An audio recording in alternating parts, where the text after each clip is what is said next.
That shovel behind me has been buried in wet Appalachian clay every spring for 80 years, and the steel still shines like the day it left the forge. No primer, no paint, no rust converter, just a thin amber coating that cost about $3, applied by a man who never finished 6th grade. His hands knew what every paint chemist in America either forgot or was told to never mention. Look at the edge of that shovel. No pitting, no orange bloom. Even the weld where the handle meets the blade is clean. You can't buy that kind of durability at a big box store, no matter what the label claims. And the old man who made it? He died 30 years ago, but the shovel outlived him, outlived 2 barn roofs, and it'll probably outlive me too. That's not a miracle.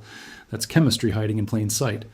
By the end of this video, you will know the exact $3 recipe, the right temperature, and the one mistake that ruins the whole batch. You'll also learn how to strip rust off any tool for free using stuff already in your kitchen or garage. No sandblaster, no angle grinder, no $20 bottle of navel jelly that smells like a chemical spill. And you'll understand why this method makes metal rust-proof for decades, not just rust-resistant for one season. I'm going to show you 4 permanent protection methods, starting with linseed oil and ending with a storage hack that uses charcoal.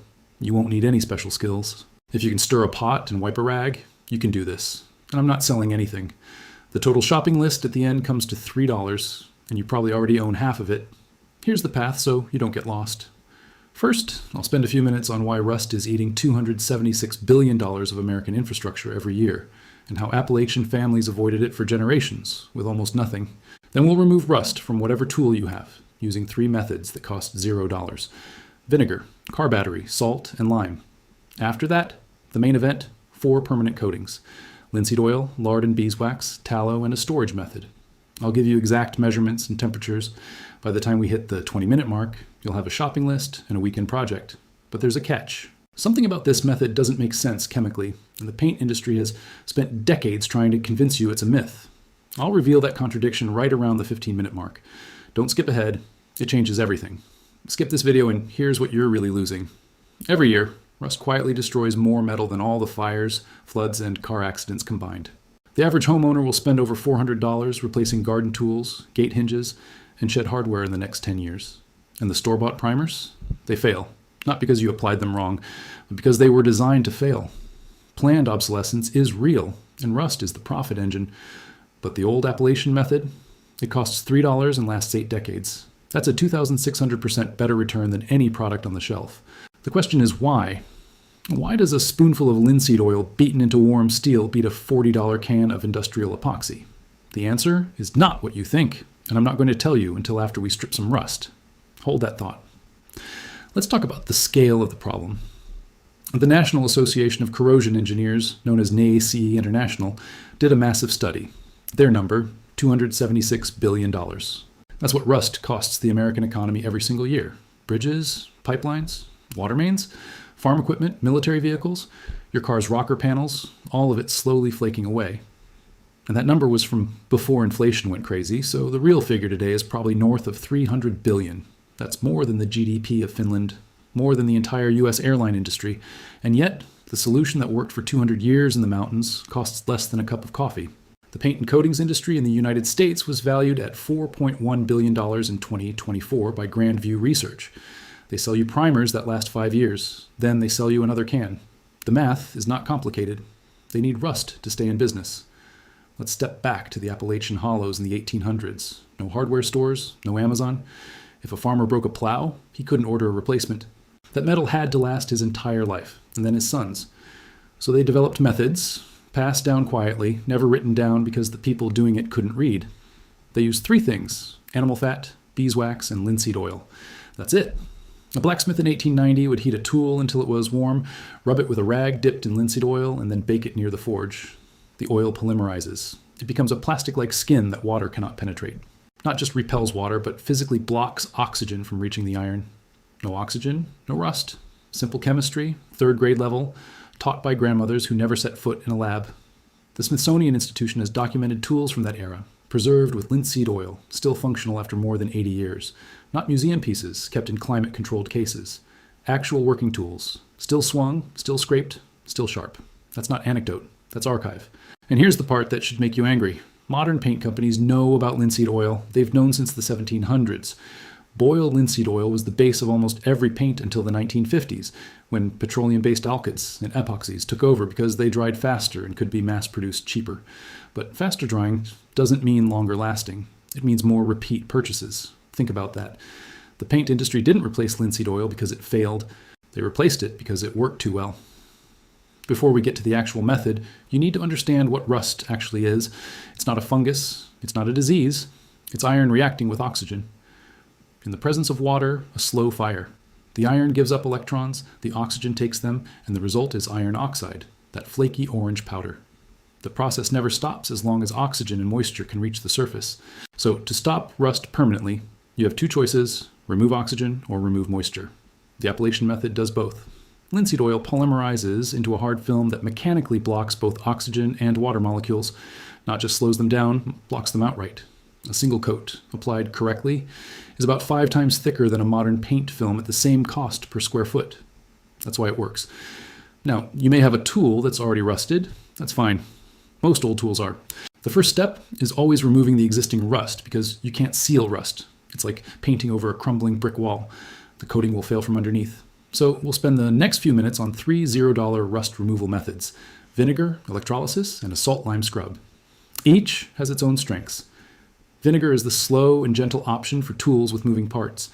Electrolysis is the nuclear option for heavily encrusted pieces. Salt lime is for large, flat surfaces like mower decks or anvils. No power tools required, no harsh acids. And the vinegar method uses the same stuff you put on a salad. Let's open that loop right now. The first method is white vinegar. Plain distilled white vinegar, 5% acidity. You can buy a gallon for $2. Submerge the rusty tool completely in a plastic tub. Not metal, because vinegar is an acid and will etch the container. Let it sit for 24 hours. That's the minimum. Heavy rust might need 48. What happens is the acetic acid dissolves the iron oxide, the rust, without attacking the base steel because the rust is more reactive. It's a chelation reaction, slightly different from simple acid etching. The rust turns into a black sludge that falls off. After 24 hours, pull the tool out, scrub it with a wire brush or steel wool under running water. The rust comes off like mud. Then immediately dry it and oil it because bare steel will flash rust within minutes in humid air. That's the catch. Vinegar removes rust but leaves the surface vulnerable, so don't stop there. We'll seal it later. Vinegar trick details. If the tool is too big to submerge, soak paper towels in vinegar, wrap them around the rusty area, and cover with plastic wrap to keep it wet. Re-wet every few hours. For delicate tools with threads or small springs, use a 50-50 mix of vinegar and water to slow the reaction. And here's the thing most people don't know. Vinegar works faster warm. Put the container in the sun on a hot day, or set it near a wood stove. Heat doubles the reaction rate. That's an old Appalachian trick. They'd use a cast iron kettle over a fire with vinegar and scrap iron to clean pieces before reforging. The smell is strong, so do this outside. After scrubbing, neutralize the acid with a paste of baking soda and water, rinse, dry, and you're ready for the permanent coating. But before we get to that, let me show you an even more aggressive method that costs nothing and uses a car battery. Electrolysis is the method that sounds like science fiction, but is actually just high school chemistry. You need a plastic bucket, a car battery charger, or a car battery itself, a piece of scrap steel, and washing soda, also called sodium carbonate. Not baking soda, washing soda. It's $3 a box at the grocery store. Fill the bucket with water, dissolve 1 tablespoon of washing soda per gallon. Attach the negative terminal, the black clamp, to the rusty tool. Attach the positive terminal, the red clamp, to a scrap piece of steel or rebar placed near the tool but not touching it. Then turn on the power. What happens is, electrical current flows from the sacrificial steel through the water to the rusty tool, and the rust gets converted back into metallic iron or falls off as black powder. It's the exact opposite of rusting. You're unrusting. The big warning with electrolysis, it uses electricity near water. That's dangerous if you're stupid. But if you set it up correctly, the voltage is low, usually 12 volts from a car battery charger, and the current is small. Never use a wall outlet directly. Use a charger with a built-in breaker. Keep the connections out of the water. Let the process run for 4 to 8 hours, depending on rust thickness. You'll see bubbles rising. That's hydrogen and oxygen gas from the water splitting. Do it in a ventilated area, no open flames. After the tool comes out, it will be covered in black crud. Scrub it with a wire brush, rinse, dry, and oil immediately. The result is clean, bare steel, ready for sealing. This method removes 100% of rust, even in pits, without any abrasion. That's something sandblasting can't do. Some people ask, why not just use a rust converter from the store? Those products are phosphoric acid based. They convert rust into a black iron phosphate layer that you then paint over, but the phosphate layer is not permanent. It's porous. Water still gets through eventually, and the converter itself costs $12 to $15 for a small bottle. The Appalachian methods cost nothing for removal and $3 for permanent protection, so you're saving money and getting a better result. That's the kind of math that gets a man labeled a radical. But let's move to the third removal method for flat surfaces. Salt and lime, not the fruit. Agricultural lime, also called calcium hydroxide or even just crushed limestone. You can get it at any garden center for a few dollars, but you probably have the ingredients already. The salt and lime scrub is stupid simple. Take coarse salt, like kosher salt or rock salt, and mix it with lime juice or vinegar to make a thick paste. Rub it onto the rusted surface with a rag or a stiff brush. The salt acts as an abrasive. The acid from the lime or vinegar dissolves rust, and the friction helps. For large flat areas like a mower deck, an old anvil, or a sheet of corrugated metal, this is faster than soaking. You scrub for 10 minutes, let it sit for another 10, then scrub and rinse. Repeat if needed. This method won't get deep pits as well as electrolysis, but it's perfect for surface rust. And it costs maybe 50 cents. After rinsing, dry thoroughly and move to sealing. Because bare metal will rust again within hours in a humid garage. The clock is ticking. Now we've removed rust. That's the easy part. The hard part, the part the paint industry hopes you skip, is permanent protection. And this is where the $3 miracle comes in. 4 methods: linseed oil, lard and beeswax, tallow, and a storage method using charcoal and natural silica. I'll give you exact recipes and temperatures. But first, a moment of honesty. You've probably seen linseed oil on the shelf at the hardware store and thought it was for wood. That's true, but on metal it does something different. It polymerizes. That's not a metaphor. The oil molecules link together into long chains, forming a solid film that is both flexible and waterproof. Not like paint that sits on top and cracks. It becomes part of the metal surface. That's why it lasts 80 years. Let's start with linseed oil, the king of this method. You need raw linseed oil or boiled linseed oil. Raw linseed oil takes weeks to dry. Boiled linseed oil, often labeled BLO, has metallic dryers added, usually cobalt or manganese, and dries in 24 hours. For metal, you want boiled linseed oil. A quart costs about $3. That's the entire budget. The method? Warm the metal slightly. Not hot, just warm to the touch. About 120 degrees Fahrenheit. A heat gun, a warm oven, or setting it in the sun works. Then apply a thin coat of linseed oil with a rag. Rub it in like you're oiling a cast iron skillet. Wipe off any excess. Then, the critical step, heat the metal again to about 250 degrees Fahrenheit for 30 minutes. This accelerates polymerization. The oil darkens to an amber color and hardens. 1 coat is good. 3 coats with heating between each is armor. The temperature matters more than the recipe. If you don't heat it, linseed oil stays tacky for weeks and never fully hardens. If you overheat it above 350 degrees Fahrenheit, the oil will smoke and scorch, turning into a brittle film that flakes. The sweet spot is 250 degrees. How do you know without a thermometer? Drop a few drops of water on the metal. If it sizzles and dances, you're around 250. If it evaporates instantly, too hot. If it just sits there, too cold. That's the old Appalachian test. No fancy tools, just water and eyes. After 3 coats, the tool will have a finish that looks like antique bronze, and it will be completely waterproof.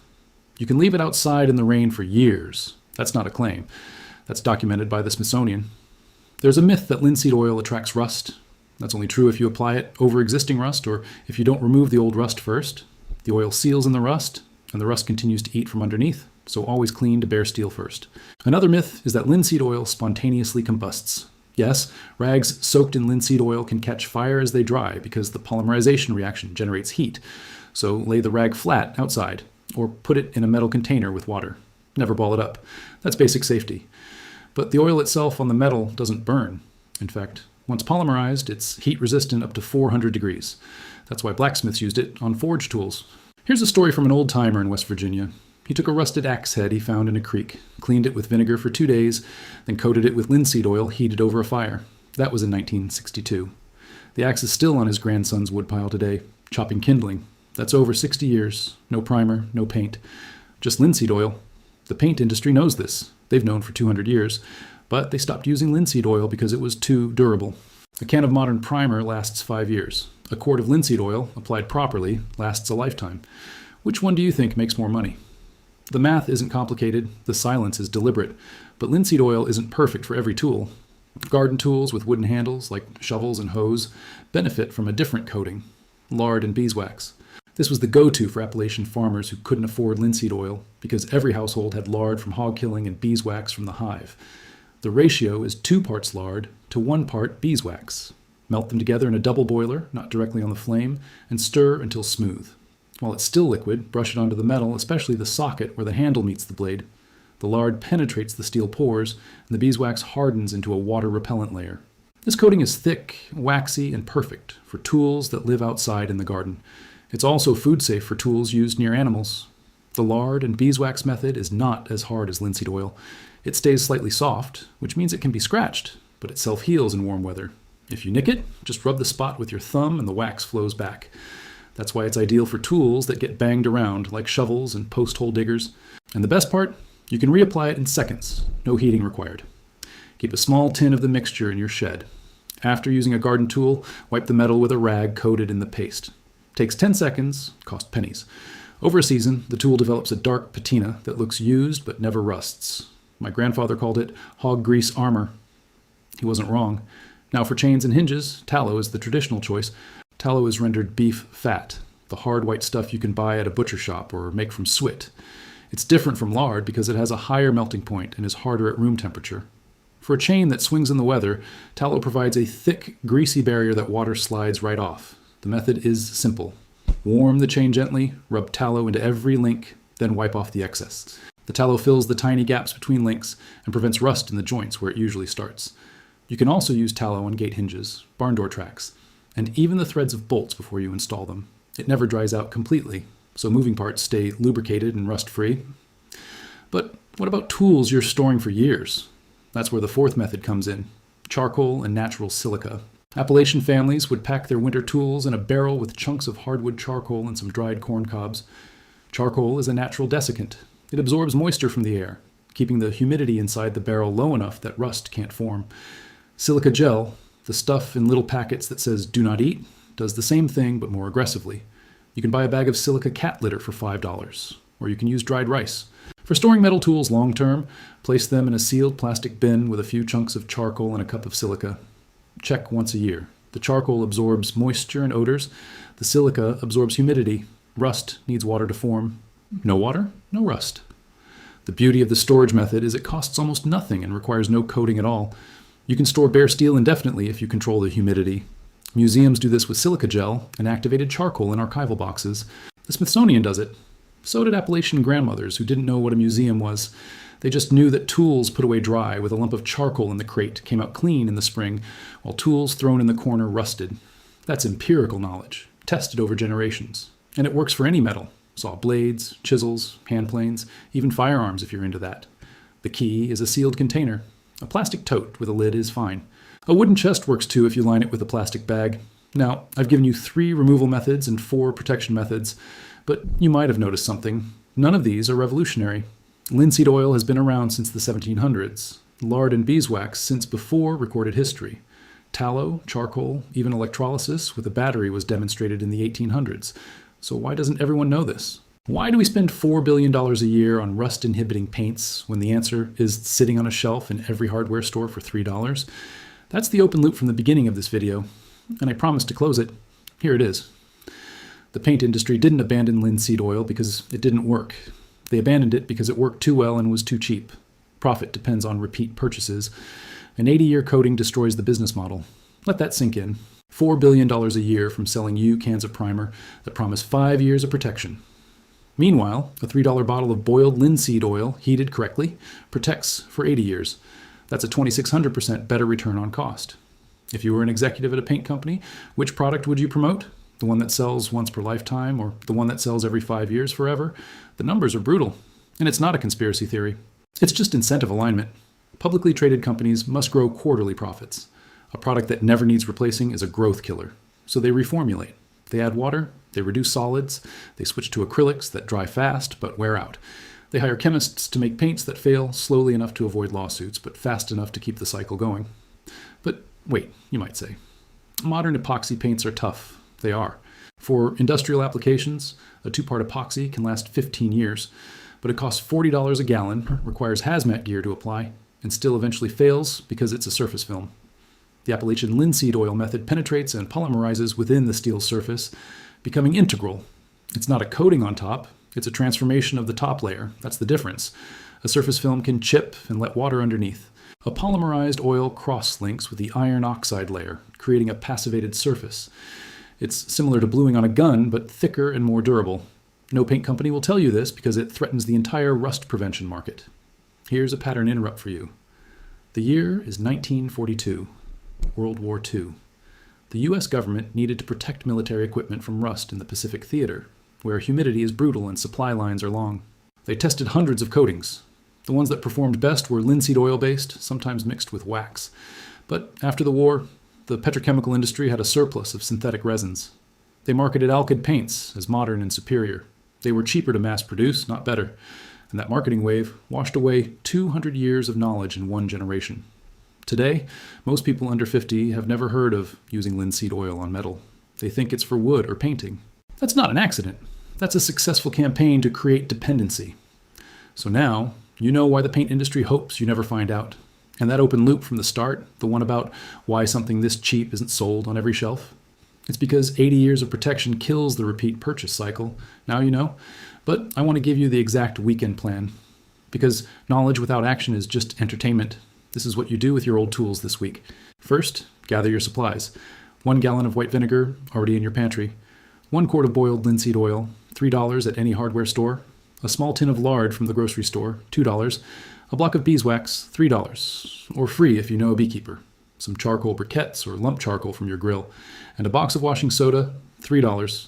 Total, if you buy everything, around $11. But you only need $3 worth of the linseed oil for the permanent rust proofing. The rest lasts years. Now the sequence. Pick one old rusty tool. Let's say a hammer or a pair of pliers. Fill a plastic tub with vinegar, drop the tool in, and leave it for 24 hours. While you wait, prepare the linseed oil finish by reading the temperature guide again. The next day, pull the tool out, scrub it with a wire brush under running water, neutralize with baking soda, dry with a towel, and then heat it to 120 degrees. Apply a thin coat of linseed oil, wipe off excess, heat to 250 degrees for 30 minutes. Let cool. Repeat 3 times. That's it. By the end of the weekend, you have a tool that will outlive your grandchildren. And the total cost for that one tool, about 50 cents worth of oil and vinegar. The rest of your supplies will do dozens more. A quick word about safety. Linseed oil fumes are not toxic, but they smell.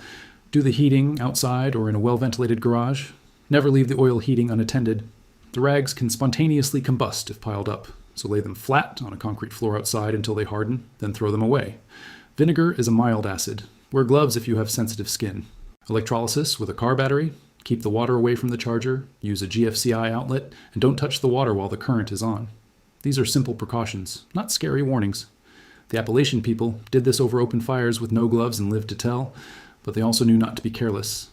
Respect the process. Here's a pattern interrupt. You've probably been using WD-40 on rusty hinges your whole life.